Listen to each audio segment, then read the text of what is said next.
Okay folks, this is it. The last day with the Lexus IS500. It's been a great run.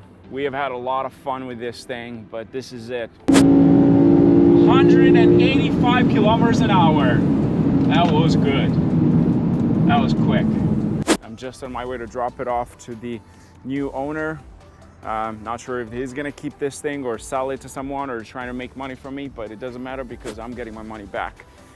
I have loved every second, beside the fact that this has been to the dealer a few times for the problems that I mentioned previously. It's not been the most reliable thing. Well, actually the most reliable brand new car I've bought. It has had some issues, some not so major they made the car unusable, but also just a bit annoying overall. Like for example, one of the issues that I had with this was the gasket, but we'll go into detail as we talk about this IS500. It's been quite a fun drive, to be honest with, for 2 months. This is technically, it is the shortest car ownership in my books, 2 months. I usually keep cars for about a year. In this case, I went a bit shorter because there's something spicy coming up soon that I will disclose at the end, mostly a hint. But let's talk about this thing. Here are a few things that I love about this car, just the way it looks. I know it looks like an IS500 from the back, but overall it looks like an IS. It's not really, it doesn't stand out there, but I love the fact that this has this massive rear ends that it's like extended on each side. Love the fenders, wide body style kind of thing, except the wheels need spacers, desperate spacers, so we can move the wheel a bit further out, or maybe larger tires as well. Love the exhaust at the back. It is aggressive from the back, but then you get onto the side here, it's not as aggressive, but you'll notice this one because it has the specific wheels. Mine is not the launch edition. And then we have the bulge on top over here. You can tell that this is also longer than a standard IS, even at the back, and it is wider than that. And I did not put a plate on this thing because I think the grid just looks beautiful just the way it is. In fact, none of the accessories that came with it have been opened, like the floor mats for summertime. I haven't even opened them, and it is summer. And the frame at the front. The car has a beautiful ceramic coating, so the next owner is going to enjoy this. Washed it, cleaned it, so I'll make sure the next owner gets it nice and clean. I like this thing, I like how it looks, but there are some things that I want to talk about this thing, and the disappointing part in terms of the looks. First of all, it doesn't really stand out. It doesn't stand out at all, except from the back and except the fact that it has my license plate, the custom plate at the back.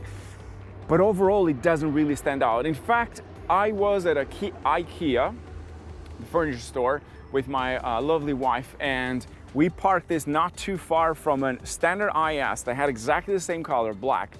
And from far away, genuinely, you could not tell the difference. Yes, you get into the details, but that's one thing that pisses me off about Lexus, and they failed this car so bad. For example, why not include a badge right at the front over there? Why not include another badge that says IS500 underneath here? Now, the F Sport badge here is technically unique to this, so you'll notice that. If you see one on the road and has the blacked out and this gray style rear gunmetal kind of thing, then you'll know it's an IS500. Next thing I hate about this thing, that the mirrors don't fold. Look how large these things are, like they're so extended further out. I wish they were able to fold, because every time I park this I get terrified, and I hate doing manually because I'm always worried it's gonna crack or something. But that would be an added thing on the outside. It needs more aggressive look, a bigger spoiler than this. This is so skinny. You can make this thing look very aggressive and definitely to stand out outside. The Launch Edition, that's one thing I know about this, is that the Launch Edition is slightly the better option in terms of the color, because it will stand out and it's unique to that car only. But again, you can paint that instead of paying $50,000 to $20,000 over MSRP that they're selling right now online. Because the difference in terms of performance between this and that, it's not big at all actually. It's very tiny. The package in Canada is like $4,000, in the US is $3,000. It's not really special, it's just Lexus trying to give people something. So that's what I don't like about the exterior. I wish this thing could stand out. I rarely get people seeing this thing. And in some ways, it makes it a sleeper, but at the same time, if you're paying that much money and you know this is a performance vehicle, you want to stand out a bit. This thing on the outside needs a lot of stuff to make it stand out, in my opinion. Like, I wish I had the time to spend and fix this, but I just don't have that time. For me, I got the drag races done. We had lots of fun. We had great time with this. I made sure I got all the drags done. I'm basically done with this car. And the beautiful thing is that the next owner that's taking over, it's paying me back money. So I'm actually getting equity on this thing as if I'd never owned one, which again, it's a good thing today. Unfortunately for some people, they're probably paying more for cars, but me in this case, I paid this MSRP, whatever Lexus Canada was charging, plus taxes, delivery fees, and so I'm actually losing nothing on this. I was very lucky. It was only one available, and I just grabbed it right away. Called the dealerships. I said, put my name down. I need this thing, and that was it. Didn't think twice. I made a comment on a YouTube channel of my friend Brian, who reviewed one in the US, because the funny part is that this is the first time I have bought a car without actually test driving. Yeah, and I wrote in that comment that I said the IS500 doesn't have a soul, but it kind of, now that I've owned it, it kind of reinforces that a bit, because it's missing out so much. This thing has one great thing, and that's it, and that's the V8 engine.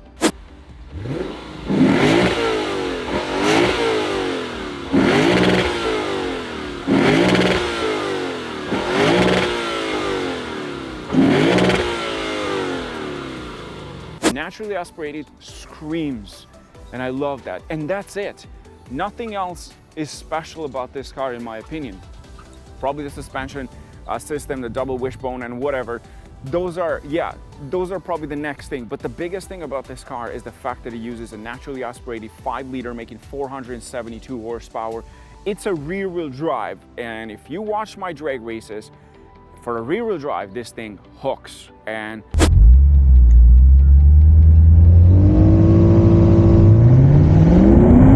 I gotta give it to them. They did a great job. Not sure whether it's the traction, limitless slip differential, but it rarely spins. And another thing that I love about this is not just the engine, but also the fact that being a sedan V8, it only weighs 3,900 pounds, almost 3,980 pounds, which is actually very, very light.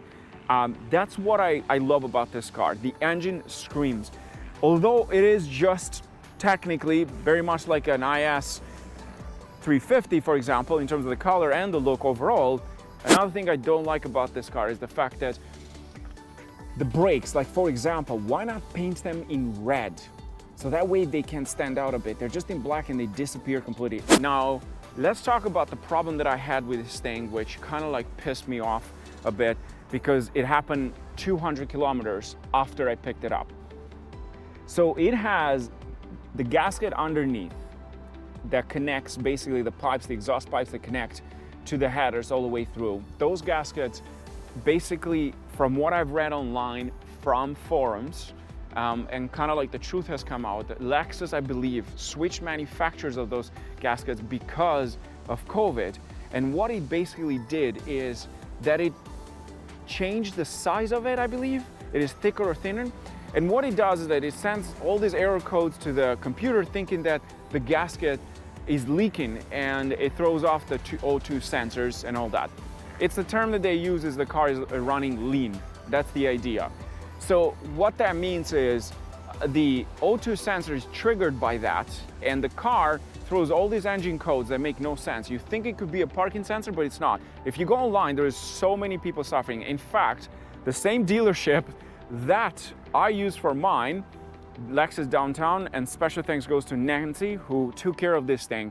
I sent one more person with the same problem, and then there is another person, his name is Steven, owns a Launch Edition. He's having an ECU problem with this thing, which is gonna take a month or two.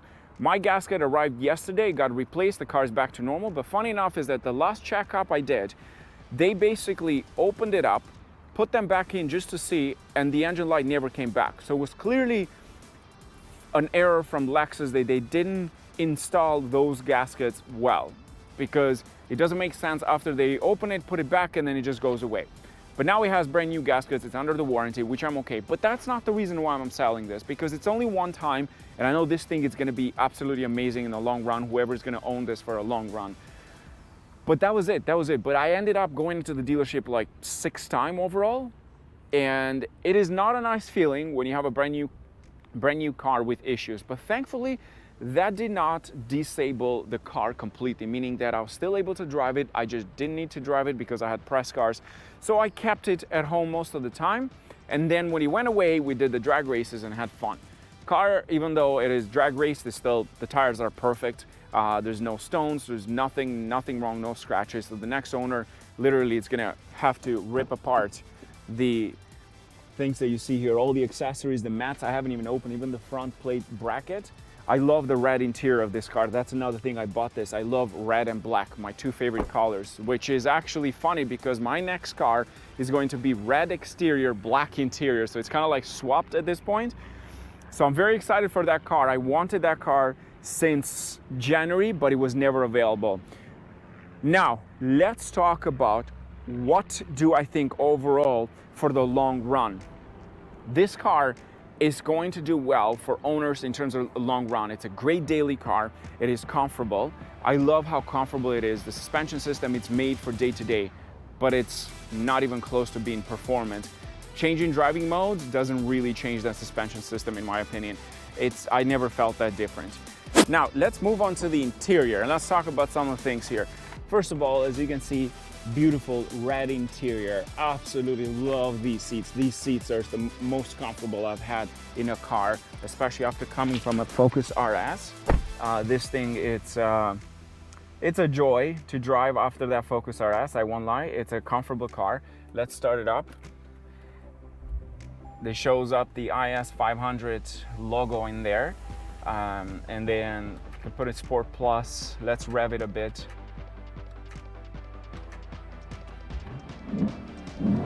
Oh, I'm gonna miss that sound. It just revs like close to like 7,500 RPM, which is amazing.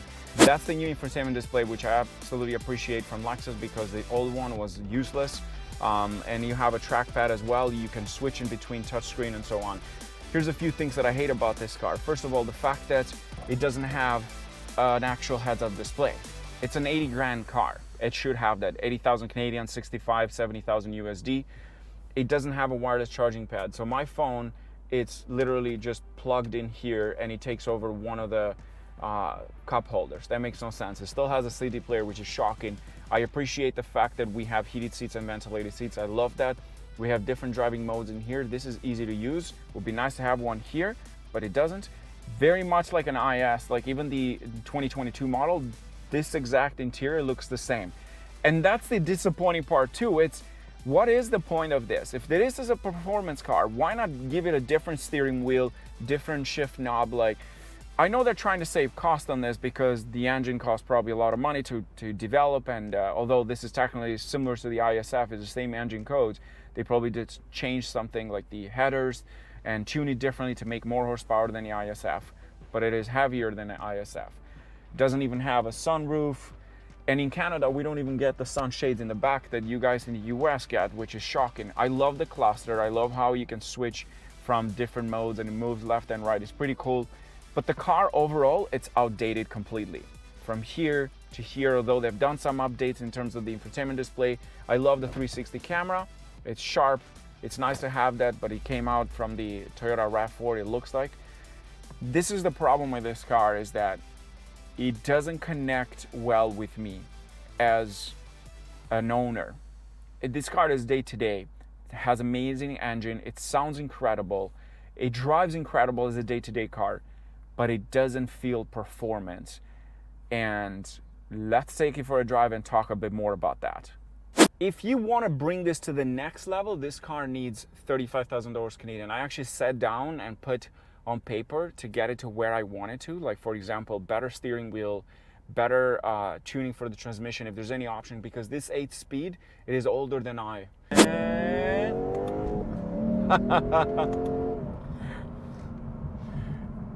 Past 4,000 RPM, this thing sings. Downshift. This is why this thing is great, because you get to drive it like this in manual mode and put the foot down.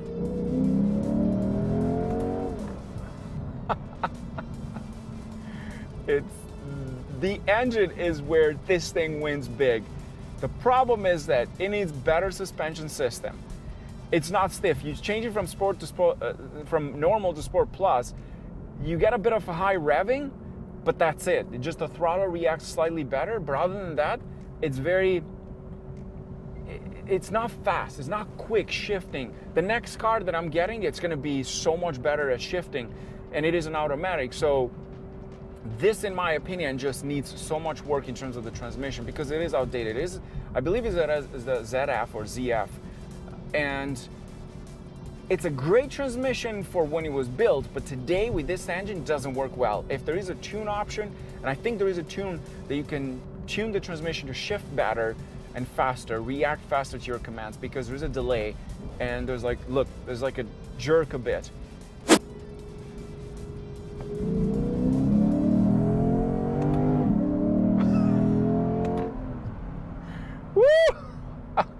I love that V8. It's now fast. You don't get, it doesn't put you back on your seat. It doesn't do that at all. It's far from that, but it sounds so good. Downshift. That V8 is glorious. The V8 is absolutely glorious. Downshift. And it revs past 7,500 RPM in some cases, and you just like, it builds up the air, and you're building, and you're building. You're building third gear. Oh, that's what I love about this car. That is it. That's what I love about doing this every day. Was fun until you end up at the gas station after 100 miles of driving. Downshift. Build up, and there you go. Come on, come on, come on. Oh, I'm gonna miss that V8. I'm going to miss that V8. That's literally why this thing is good. Past 4,000 RPM, this baby can sing. And V8s are V8s. Nobody can change that. The comfort this thing gives you for day to day, you will not find a better car for that. So there are some positive things about this car, but there are some annoying things that pisses me off, and that's because of Lexus as a brand. There we go, downshift. It's so jerky when you downshift, but the engine, it just makes up for all those mistakes. But it's not fast. Do not get me wrong, this thing does 0-60 in 4.4 seconds, which is not good for a V8. It should do better. This should do low 40s and low 4s, so it doesn't. The steering wheel, even in Sport Plus, doesn't even feel stiff. It's as light. It's like maybe 10%. I'm gonna miss that engine, but I'm not gonna miss the car as much, because I think this car needs money. Needs money to put, for you to get to where you want it to. This car needs money, and unfortunately, I don't want to spend that money. For me, it's just good enough just the way it is for what I need it. I did my videos. I'm done with it. The next car now, let's talk about that. So here are a few hints. It is a sedan. It's going to be red on the exterior, black on the interior. It has almost all the packages, minus some of the carbon fiber parts. I'm just driving around this area. I don't even know where I am. And it's a rear-wheel drive car.